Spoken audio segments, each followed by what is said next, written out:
جی ګرانو کتونکو بالکل تاسو د ټیم کې کتی شي چې مونږ موجود یو په دارالعلوم رحمانیه چشتیه کې دلته کې راغلي دي مهمانو دلته کې وزټ کړي دي دلته کې ایجوکیشن سسٹم تیاریږي هغه حواله سره مونږ دوی سره خبرې اترې کوو. پشاور کا دورہ کیا تو آپ کو کیسا لگ رہا ہے؟ بسم اللہ الرحمن الرحیم. پشاور میں بھی دورہ کیا ہے اور اس سے پہلے ہم کے پی کے کا دورہ کیا ہے, مالاکنڈ ڈویژن کا کیا ہے, پھر مردان کا کیا, نوشہرہ کا کیا, اور مختلف جامعات میں گئے, مختلف آستانوں پر گئے, اور پھر اس کے بعد آج ہم یہاں پر آئے ہیں عنایت شاہ صاحب کے ہاں. بہت اچھا کمپلیکس بنایا ہے اور بہت اچھا کام کیا ہے, بڑی خوشی ہوئی ہے اور یقیناً مجھے حیرانگی بھی ہوئی ہے. مثلا انہوں نے واقعی اپنے بزرگوں سے جو دعائیں لی ہیں, حضور شیخ الاسلام سے بھی ملی ہیں, اپنے بزرگوں سے, اسے انہوں نے عملی جامہ پہنایا ہے. اور اس میں علمی کام انشاءاللہ تعالیٰ اگر اس معیار کا ہوگا تو پھر انشاءاللہ تعالیٰ میں سمجھوں گا کہ وہ مقصد جو ہے اپنے پائے تکمیل تک پہنچا ہے. پشاور کے عوام کو کیا پیغام دینا؟ پشاور کو کہوں گا کہ انشاءاللہ تعالیٰ اپنے ایمان کی پختگی کے ساتھ ثابت قدم رہ کر آپ لوگ اپنا کام کریں, بڑھیں انشاءاللہ تعالیٰ. اللہ تعالیٰ خیر کے دروازے کھولے گا اور آسانی بھی آئے گی ملک میں انشاءاللہ. تاسو دارالعلوم رحمانیه چشتیه ته چې کوم نن مهمان راغلی وو ماشاءالله تاسو ډېر زبردست استقبال وکړ, دې حوالې سره تاسو څه پیغام ورکول غواړئ؟ بسم الله الرحمن الرحیم. زمونږ مشرانو دا یو شعر زمونږ دربار باندې لیکلی وی, کوئی آتا ہے کوئی جاتا ہے, ساقی کی عنایت جاری ہے, مہمان بدلتے رہتے ہیں. اصل کې خبره دا ده چې مېلمانه دلته چې کوم راځي زه هغې ډېر عزت قدر کوم, خاص تر علما. کوم عالم سړی دی هغه زه ډېر هغې باندې خوشحالېږم, هغې ډېر عزت او قدر کوم.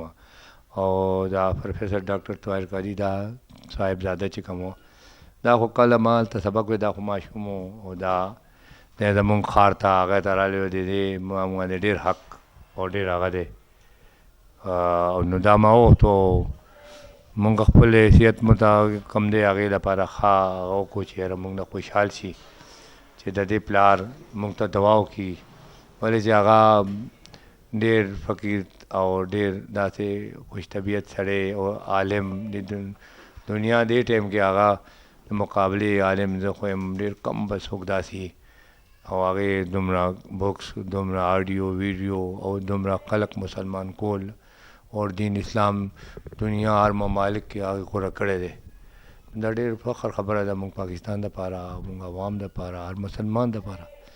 نو دا مونږ دپاره ډېر لوی عزت او اعزاز خبره ده چې داسې علما دې راځي دا وزټ کوي.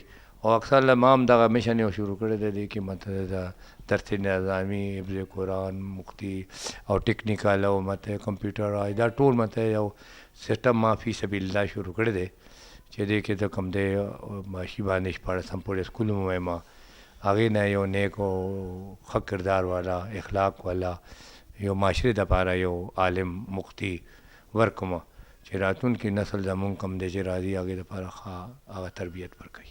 دوره وکړه څنګه لګي تاسو ته؟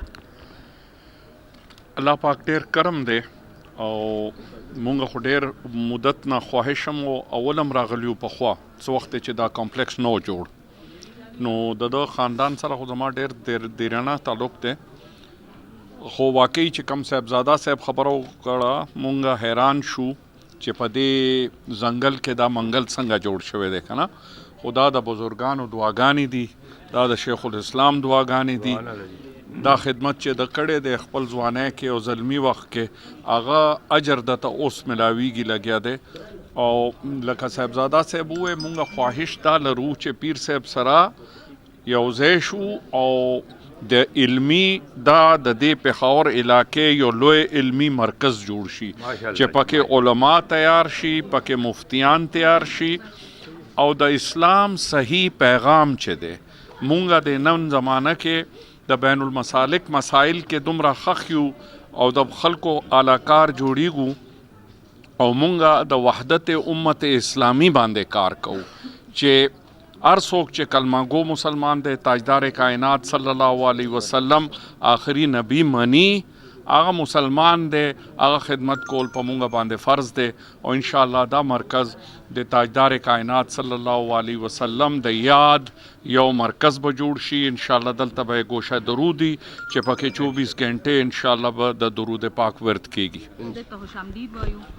تاسو خپل تعارف وکړئ. سید امجد علی شاہ، ڈائریکٹر انسٹیٹیوشن منہاج ویلفیئر فاؤنڈیشن. اور زه د لاهور نه راغلی یم، خو زما تعلق الحمدلله دلته پېښور نه دی. او د لاهور نه مونږه دا ټول ډیلیګیشن راغلی دی ډاکټر حسن محی الدین قادری صاحب سره، هغې چیئرمین سپریم کونسل دی د منهاج القرآن، هغې سره دا ټول ډیلیګیشن راغلی. زه د هغه ډیلیګیشن حصه یم. او مونږه اپر دیر، مردان، پېښور، دې نه پس کوهاټ اور لکی مروت او بیا میاوالی، دا د هغې ټوله دوره ده. او هغې کې مونږ دا مختلفو ځایونو ته ځو. الحمدلله زمونږه دلته چې کوم پورا ملک د پاره یو نوی مونږه یو پروجیکټ لانچ کوو، او هغې لاندې مونږه تر اوسه پورې 100 دغه زمونږ ټارګیټ دی کالجز. او الحمدلله تر اوسه پورې 15 کالجز باندې کار روان دی. یو کالج زمونږه اوس فنکشنل دی په خانیوال کې، گرلز کالج دی.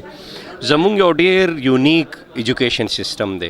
په هغې کې ایټ ا ټایم زمونږ نه چې زمونږ خور، زمونږ لور هغه فارغېږي، او که زمونږ ماشومان فارغېږي، هغې ایټ ا ټایم هغې ته 2 ډګریانې ملاویږي. یو په شریعه کې عالم فاضل ډګري هغې ته ملو شي، یعنی درس نظامی، بلکې درس نظامی نه هم زیات مونږ هغې ته کورس پړاو. او هغې سره سره یو عصریه، یعنی موجوده چې څومره ماډرن دغه چې کوم سبجیکټس مونږ هغې ته وایو، هغې کې مغې یو ماسټر یا بی ایس آنرز ډګري کوي یا ایم فل ډګري وکړي. هغې کې اکنامکس دی، کمپیوټر ساینس دی، هغې کې انګلیش دی، انګلیش لټریچر دی، اردو لټریچر دی. دا ټول سبجیکټس هم مونږ هغې ته آفر کوو. نو ایټ ا ټایم هغې په هغه سیم ټایم کې چې څومره ټایم هغې مونږ سره 6 کاله یا 8 کاله هغې مونږ سره ټایم لګوي، په هغه ټایم کې هغې درس نظامي هم پوره وکړي او یو ماډرن سبجیکټ کې هم هغې خپل کوالیفیکیشن